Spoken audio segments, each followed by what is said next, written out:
Welcome, friends and family. So excited to be here with you today, coming to you from our Elevate Real Estate Studio, and excited to be sharing with you. I just want to remind everybody that Elevate is a faith-led coaching and mentorship program with an emphasis on leadership.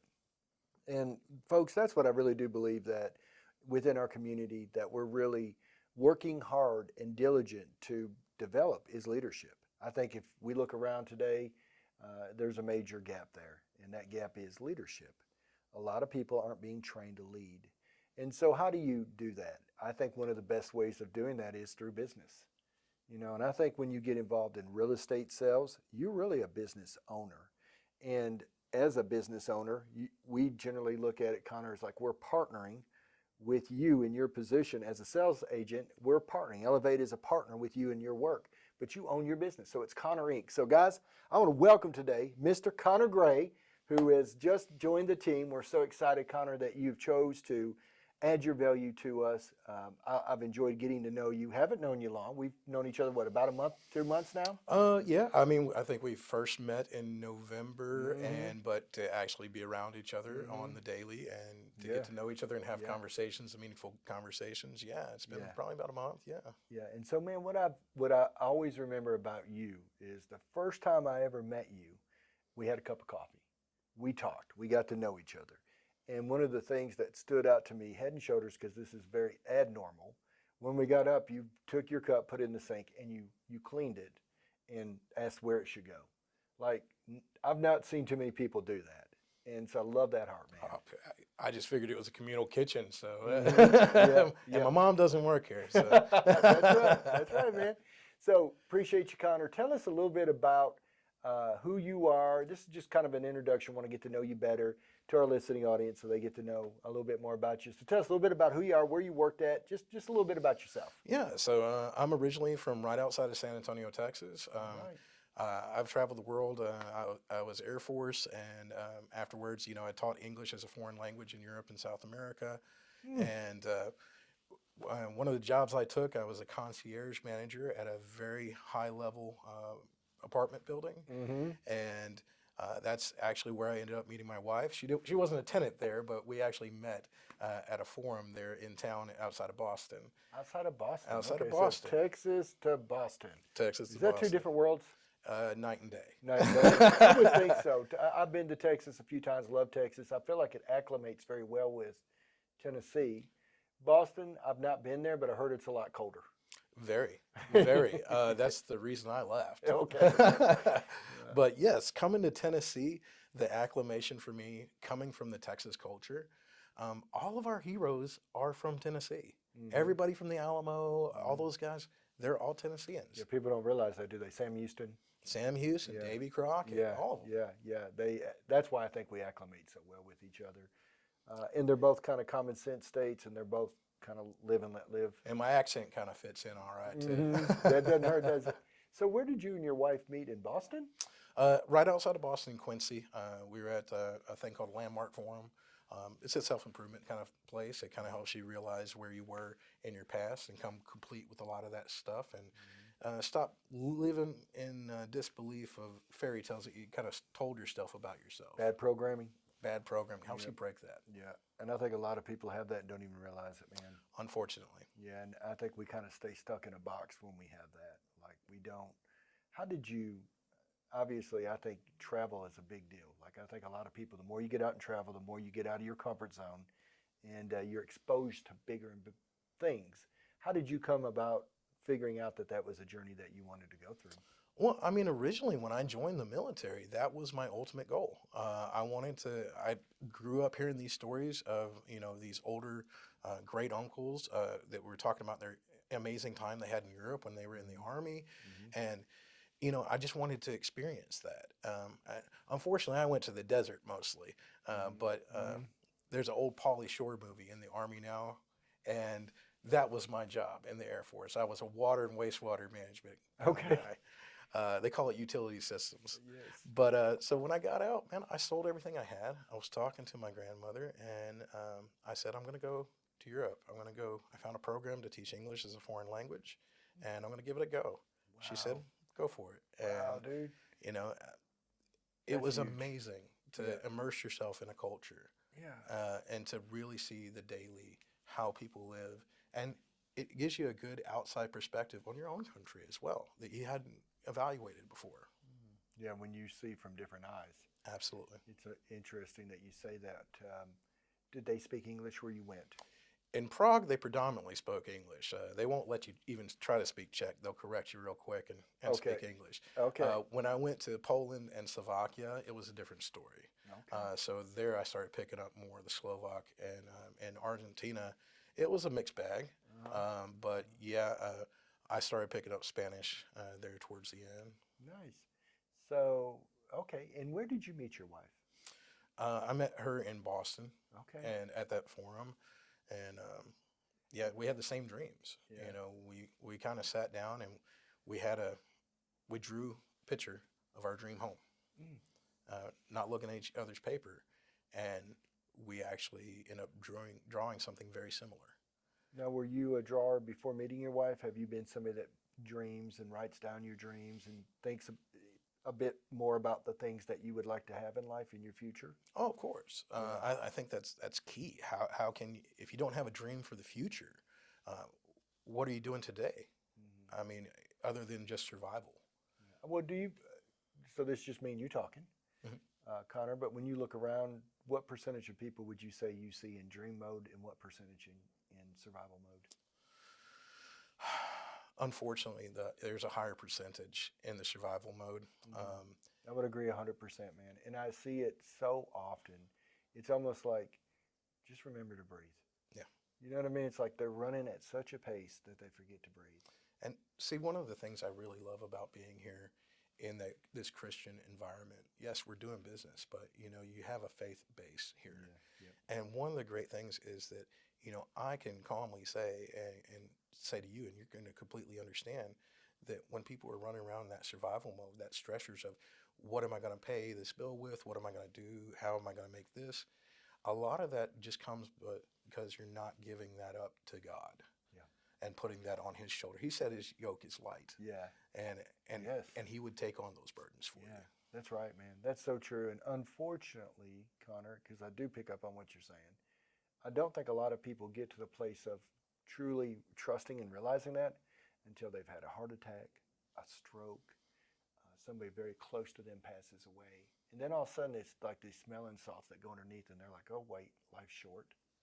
And there's more to just paying bills.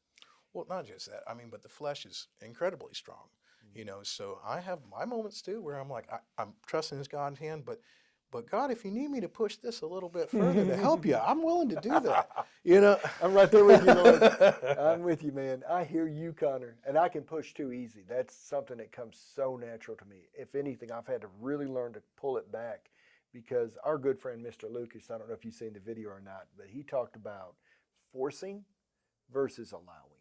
Yeah. And I love what he said. He's like, man, if you got an interview, you ought to show up early, you know, be dressed for the part. Mhm. But don't go about forcing things because when you do, then you got to maintain them and you may get something you don't want to keep. Unfortunately, I think that's why we see a lot of divorces. That's why we see a lot of people walking around very unhappy because you may get a lot of the things that you think you want, but then after you get them, it's like, that wasn't for me. Yeah, unfortunately, and a lot of it has to do with communication too. I find that a lot of people, you know, when they're hurt or having an argument or something like that, it's usually a misunderstanding. You said X, Y, Z, and that means A, B, C, and it's that meaning that when we put that meaning on the things that people say and just taking it for face value instead of just doing that's where we have a lot of problems. Yeah. Well, and I think too that a lot of that goes back to our programming. Absolutely. You know, if you haven't been programmed, if you didn't see a two-parent family, if you didn't understand how to logically work through issues, then your programming can be very reactive instead of proactive. Oh, absolutely. And I mean, human beings, I mean, a lot like a toaster toasts, Mm-hmm. and a human being is a meaning-making machine. Mm. You know, that's what we do. That's what we're pre-programmed to do. And it's about breaking that dialectic of that pre-programming. Yeah. Well, so I love that you say that because I would agree. I think we are on earth to create. I think our Father is a creator, created heaven and earth, did that in 6 days, rested on the seventh. Nothing wrong with a little rest. Yep. at the end of the day, My project takes way longer than 7 days, though. So. yeah, well, so, but at the end of the day, that creating is a big part of us, and living out our purpose, living out our meaning is huge. But when you're in survival mode, you're not doing that. All you're thinking about is, man, how can I survive today? Man, and so many people get caught in that grind. And I think that they can be liberated. I know I was. Obviously, you have been. And I feel like sometimes that's our purpose and meaning on this earth, is to help people get liberated from that. And it's hard, man. Once you get stuck in that rut. That's the calling that we're called to. Yeah. To call people out of the darkness into the light, to let them know about the good news, that no matter where you are in your life, what you've done in life, no person is beyond God's grace of redemption and be able to call back into the fold as the prodigal son or daughter, just that His grace abounds and He loves us. And, we're gonna cry and say we're not worthy of it, but God already said you are, as long as you believe. Right. That's so good. That's so good. And just to piggyback off that, it can't be what we do. My doing is never going to be good enough. No. I'm never going to be good enough to be, but His doing and what He did on the cross is what bought my freedom. And that's the best deal I ever had. I'm a salesman. I'll be honest. I like to sell. I enjoy putting deals together. I enjoy seeing people get homes and live in them for now average people staying home for 11 years. I love seeing those dreams come true for people. I know a lot of good memories are made around in a home. So I'm big on that. But man, that's a good deal, right? Getting a home and living in it, and appreciation goes up. Man, it's most people when they retire at the age of 65, they have a net worth in America of about $410,000. Average home cost right now about $410,000. Yeah. We ain't great savers in America, but that's why I know that's a good deal. So I feel very comfortable helping people get there. The best deal I've ever been given was to see Jesus on the cross, died for my sin, and in return gave me His righteousness. Like, that almost seemed too good to be true. I was like, there's ain't no way that's real. But man, that is real, and that's the real deal. Absolutely. And to take it to another step further, I mean, that alone is precious and priceless. But to know that He invites us to boldly step into the throne room of God and calls us sons and daughters We're children of the God. Most High. Yeah. Well, so I see that in my mind of like Noah, my son. He's just 15, but Noah knows he can walk in that fridge and get anything he wants.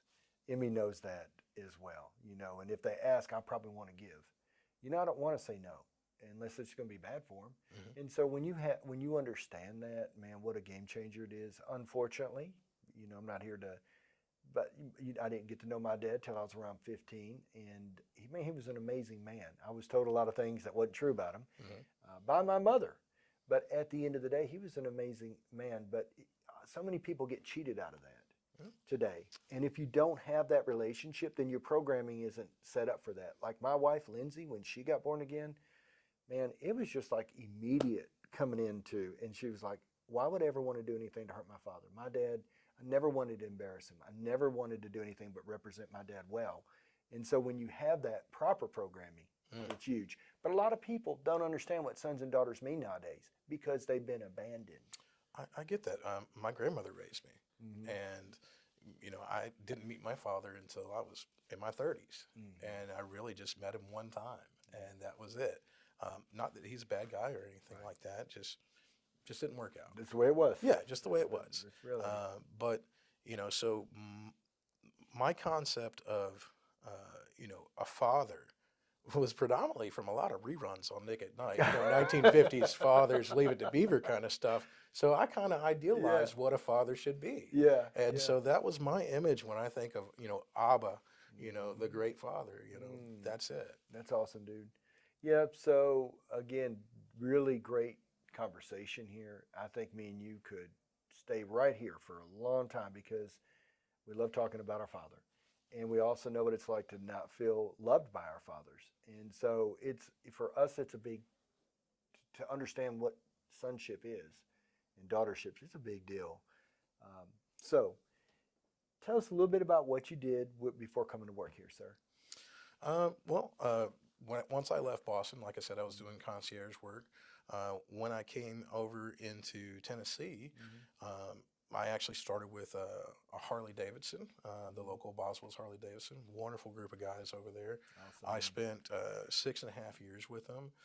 Started off as a salesperson, went into business and finance management, ended up taking on the roles of sales manager once the sales manager had retired.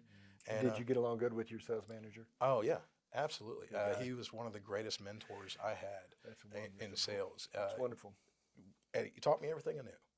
And he always had the motto of treating people the way you want to be treated and providing them with extra service that they hadn't even expected, looking out for their best interest. Man, that's it. Lindsay, my wife, taught me, and you're getting to know Lindsay.